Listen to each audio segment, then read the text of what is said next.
hard to just judge the value of a person or the value of a man in general based upon the money. I think that is it's a very, very, very dangerous way of looking at it. It's an incredibly dangerous way of looking at it because there's more to value than people than just their money they can make.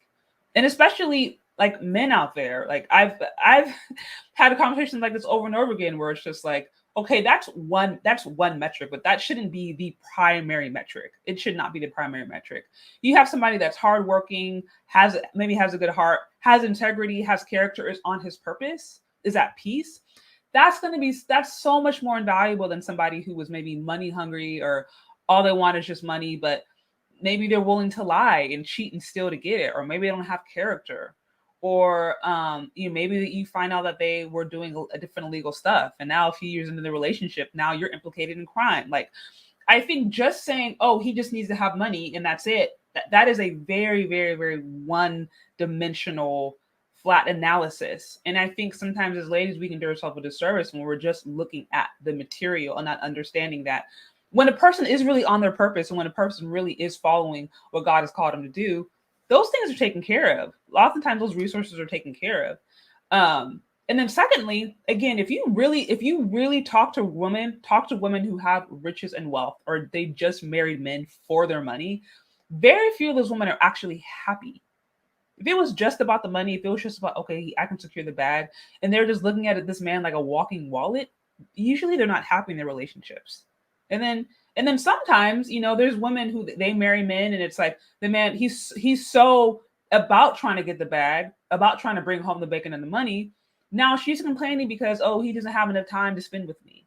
Oh man, he's always on the phone because he has to take these calls. And oh man, we're on family vacation, he's on his computer. So there's different complaints. Now he's bringing home the money, but he's not around. He's not there for you. Now you wish that he just was spending time. Maybe you want less resources. You want more of his time. And so like, these are actual real conversations. I've talked to women who said, I would have much rather less things and more time with my husband, or I would have much rather we spent more time building a healthy family versus accumulating assets or debt. And I'm like, that, again, when we just are when we're just so short-sighted and says, oh, he just needs to make this amount of money and it's going to be okay. Or, well, she just maybe just needs to look like this and it's going to be okay. Or whatever those kind of superficial standards are. We forget the fact that people have a lot of different, there are a lot of different quirks, and there are a lot of different complexities to just humans and relationships and how men and women interact. And like I said, if a man is bringing money, but he's not bringing, the emotional component, she wants to be emotionally satisfied, and then not the connection and not the attention. She's going to want your attention. She's not bringing any of those things. She's going to be discontent. Women, you're going to be discontent. And I think this is one of the reasons and one of the ways that, affairs and things happen. So again, these things, I think we can be really, really one-sided, sometimes just really short-sighted with what it means, and just say, oh, well, if it isn't hitting all these marks, then it's not worth it. And like I said, that's just not always the case. That is just not always the case. So I do want to give a special, I will say for this, everybody who called and I think hit on some really good points. The first caller, she mentioned how at the end of the day, most women are looking at it as, okay, if you're single, childless, over 40, as long as your pockets are deep enough, then you're still relevant in the conversation. Now, is that right? Is that wrong? That's a whole other thing. But at the end of the day, that's how most women are looking at it. But I think more importantly, as far as a man, his value, what defines winning, I think this is across the board, men and women. What defines winning is a person being on their purpose, especially a man being on his purpose, knowing what that is, knowing what God has told him to do and following that is more valuable than anything. That really is winning.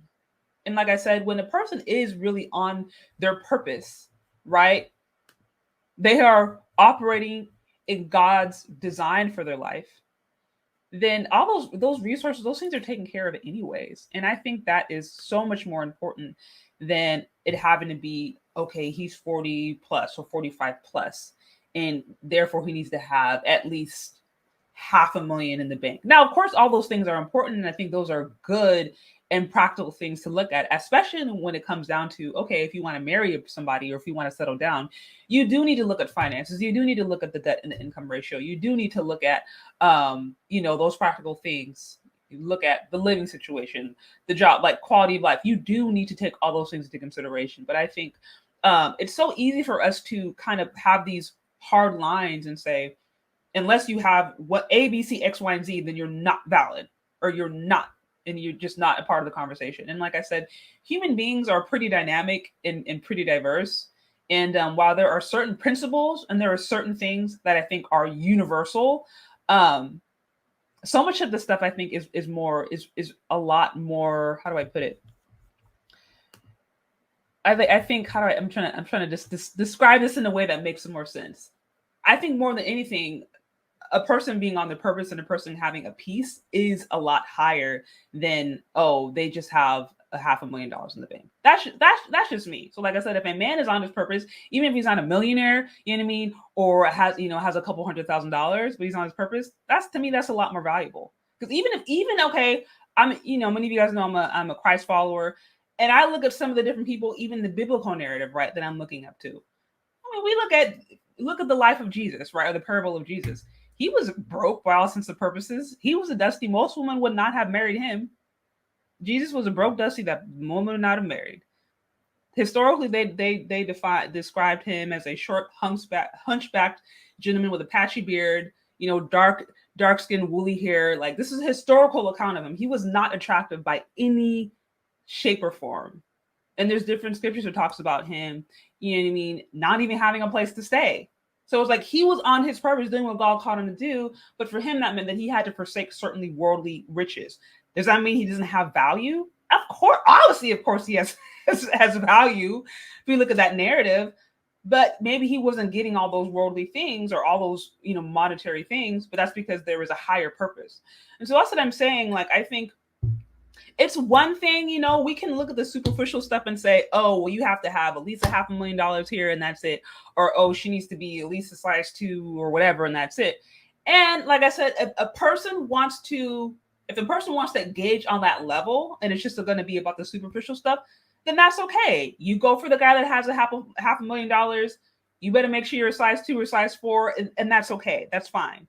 But if you see other things as more valuable, like peace of mind, maybe the intangibles, peace of mind, a person really having integrity, having a hard work ethic, having character, that being a lot more important than just, oh, I have a big house right now, but I have a lot of debt.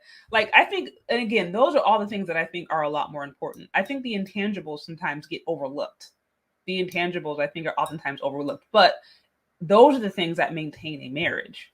You having a lot of money is good and important to a certain extent. And yeah, you do want to have like a good financial plan. I'm not saying that you shouldn't, but having a good financial plan, but having horrible communication in your marriage, or like I said, you're a woman and you're a liar, or you're with a man and he's a liar, or, you know what I mean? You guys are, you're treating each other bad. It's like, then the money doesn't matter.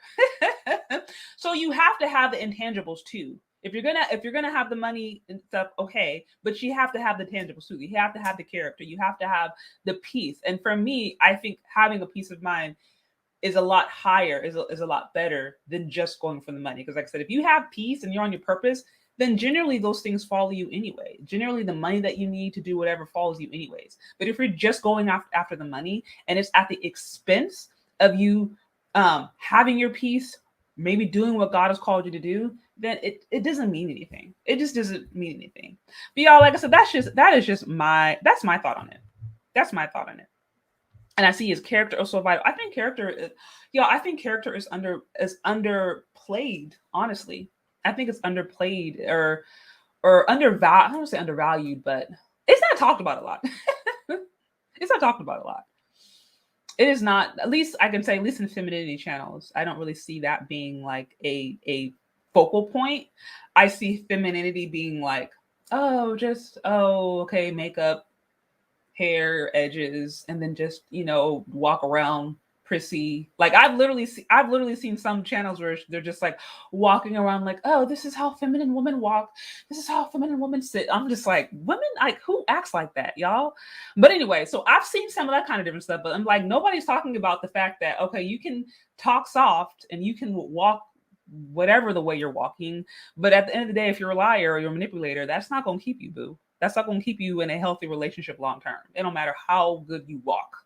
You know what I mean? Are you a nagger? Do you complain? Are you like, disrespectful? Like character stuff. So I think sometimes that's undervalued, underplayed. But yeah, those are just my perspective, my thoughts.